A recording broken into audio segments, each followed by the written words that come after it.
ladies and gentlemen, to an all-new reaction and review. Tonight, guys, I'm checking out a horror movie from 1990. That movie is Slumber Party Massacre 3, which is the final entry in the proper Slumber Party Massacre series. I want you to note, I said the final entry in the proper series because there have been, according to what I was reading, quite a few spin-offs on this series, and those are things like Cheerleader Massacre and Sorority House Massacre. I have no interest in watching those. Shit, I barely have interest in watching the third entry in the series because the first two were that fucking bad. But I am curious if this thing, if this film, if the third part of the Slumber Party Massacre series will finally be the one that got it kind of right.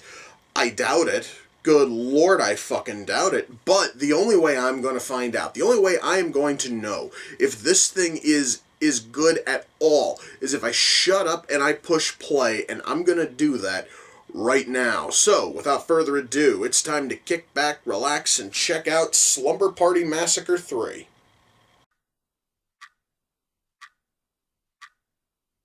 Alright guys, I kind of feel like asking, is anything interesting going to happen in this movie? I, ask because so far, guys, the only things that this movie has done is try to show us that these characters are interesting and worth, caring about, and they've yet to give us even one character who falls under that category. Not even one. There's nothing here, and I fear, guys, that the next hour or so is going to be tedious.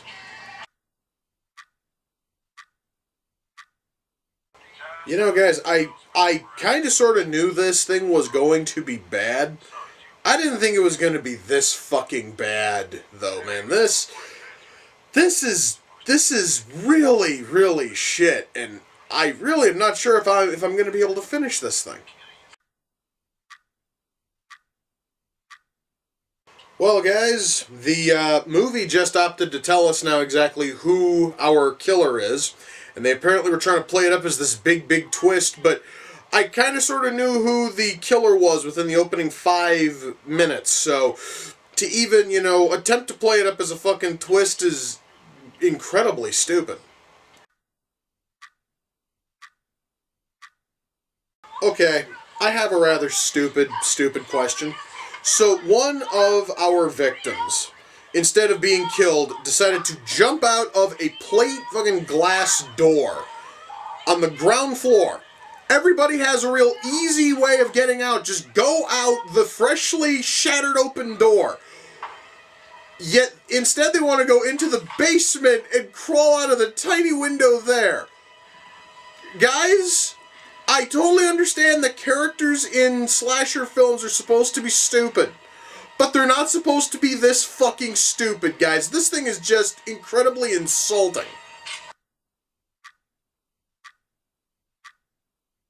Well, guys, that was Slumber Party Massacre 3. Let's shut that garbage off. Jesus. Fuck. Okay. I really had hopes of this thing being kind of decent.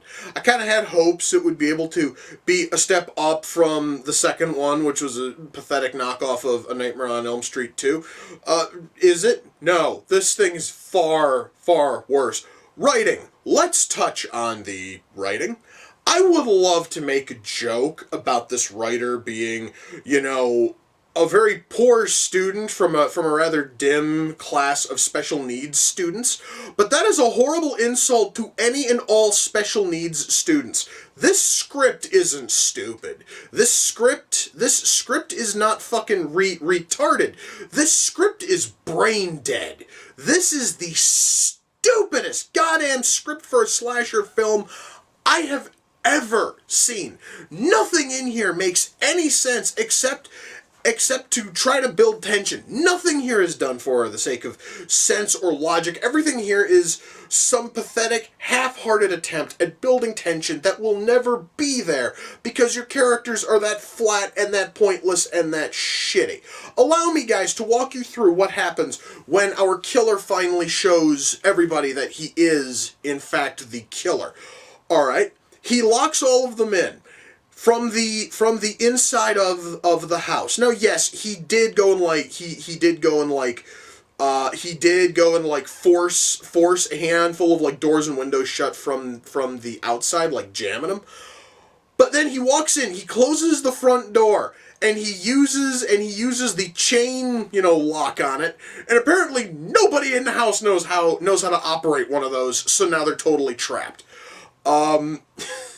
So they aren't able to get out of the house because he's locked them in from the inside, and they don't know how to get out. So naturally, when you are trying to run from a killer, your first bet is to go upstairs. So a lot of them go upstairs, and then, well, nothing happens upstairs. He is able to chase down one of them on the ground floor, who then dives through a sliding door. So we now have a big ass opening there for anybody to get out of. Oh no, we totally can't because he has put a table in front of the window. Now, or rather in front of the door. Now, I want to clarify this. I am not talking about the door is here and he props the table up against the door so that way you can't get out. No, he props the table against the fucking door. So apparently, they basically are trying to climb over it. One of them is trying to climb under it. I don't fucking know why. And apparently that doesn't work because it takes all of them way too fucking long to crawl across this table and go out the wide open sliding door.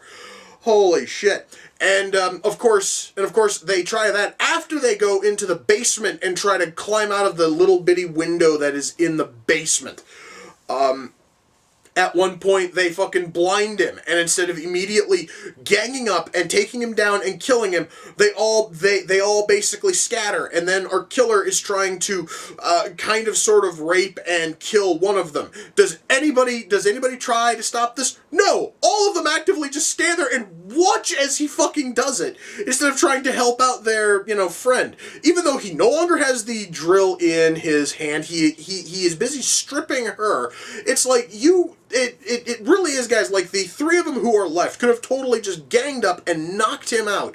And it wasn't until he was done with that victim, who also knew that he was blind and just opted to just, opted to just fucking lie there and talk to him instead of, trying to run. Nothing here made any sense, guys. And I'd like to touch on the fucking killer, because I have not seen telegraphing this bad since the last time I was stupid enough to watch an episode of Scooby-Doo. Alright? Because I'm going to tell you right now, the film early on, it gives you three options as to who the killer is. This random creepy guy on the beach, the really creepy neighbor, or the guy who is kind of sort of normal and one of the girls has a fucking crush on. I want you to take three fucking guesses as to which fucking one of those is the killer, and the first two do not fucking count.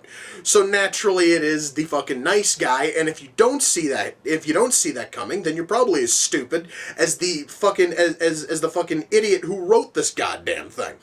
Oh my god. And not only, guys, do we have tension, which is nowhere, a story that makes absolutely no sense, characters who are so stupid, I'm surprised they even know how to fucking breathe, much less walk. On top of all of that, our characters are incredibly lifeless too. There is no personality across any of them. Our characters are boring, and that, guys, makes this film even worse. Oh my god, guys, the fucking writing here is just terrible, no matter how the fuck you attempt to slice it. The writing here is shit from top to bottom. We have horrible characters, we have a horrible plot. This thing here, guys, this here was essentially kind of attempting to rehash the first film, but it didn't have any of the interest from the first film, and the first film was shit too. I mean, my god, guys, when you honestly are trying to rehash a shitty film, and you can't even come close to, the quality of that film, you have fucked up somewhere.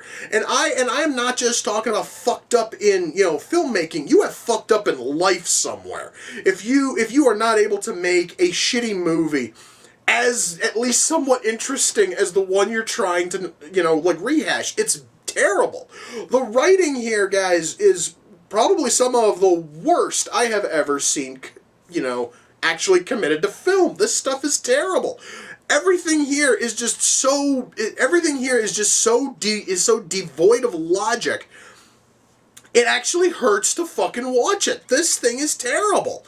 And of course, when we have writing which is this bad, the actors obviously are not fucking trying.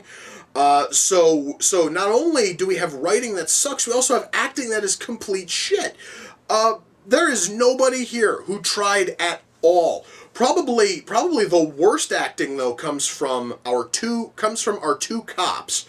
Our two cops who never bothered to check on any call at all. And there actually is a hint that when the fucking creepy neighbor finally calls and says, yeah, there's something, going on next door, the cops finally opt to mobilize. You never fucking see them. The cops never, the cops never, show up, and there's still about 20 fucking minutes of movie left. There's no way in hell it takes 20 minutes for the cops to go and check on that fucking house. It seems incredibly pointless and stupid, and again, that honestly is more a fucking writing issue than it is anything else. But yeah, guys, our writing is shit, our acting is shit. Our camera work is at least halfway decent. Our fucking lighting is okay. Our score really sucks. Our soundtrack is shit. Our sound mix is screwy. Oh yeah, guys, this thing here has a terrible sound mix, which I believe was a problem in the first film too, where you have certain scenes that are mixed perfectly. And then we have like the very next scene is mixed so poorly you can barely hear the fucking dialogue. And since I'm talking about sound mix, I now get to touch on editing, which I don't really get to hit on too much in these in these videos. But guys, the editing here, especially early on, the editor didn't fucking care, and we have scenes that do not fucking line up at all. And when I happen to say that they do not line up, I mean they literally make no fucking sense. All right. For instance, we have a scene where we have a scene where a bunch of our women here, like a whole bunch of our ladies, are stripping. Why? Because. And two of them wind up like taking off everything, and they're just sitting there fucking, bouncing around topless. And then we cut to the outside, and the guys are all thinking about, are all thinking about crashing. And then we come back, and now one of them has their top, back on, and it doesn't really seem to work. And there are many instances of that, guys, where just basically stuff is thrown in and it doesn't work because then the next shot it's completely unfucking done. The editing here is that poor, and I would really love to touch on editing more, but I still cannot get over how stupid the writing in this thing was. Holy fuck, guys. I really thought that this thing would have at least tried in terms of writing, and it totally didn't. This thing was a fucking waste from start to finish, and my God. And so, guys, when all is said and done, am I able to recommend the Slumber Party Massacre 3? No, I cannot fucking recommend any of these, and I do not care to see any of the spin-offs. Because, frankly, guys, when your main series is this shit, I don't care about your fucking spin-offs. So, frankly, guys, let's see here. There was Cheerleader Massacre and Sorority House Massacre. All those films can all go and fuck themselves. I am not touching them because these three have shown me that your entire franchise is shit. And I am done giving them fucking chances. My God. And the worst part is, guys, is that I like slasher films. I like cheesy, stupid slasher films, but there has to be at least some level of logic there. This thing has zero. And that just, my God, I honestly didn't even think that you could write a script with absolutely no fucking logic or sense to it. And ta-da! Jesus shit. And, guys, this thing came off of the wish list. I would love to tell you who, but the person never, told me. And I'm covering stuff, and guys, and once more, and this whole month is stuff that was sent in by the same person, because it all came in the same box. I would love to give him a shout out, because I would really like to know who sent me this, but hey, you know what now? To whoever sent this, I thank you. I was really hoping for at least one of these films to be good, but frankly none of them fucking were. But hey, I honestly would not have found out if you hadn't have bought it and sent it in, and for that I thank you. Now, holy mother of God.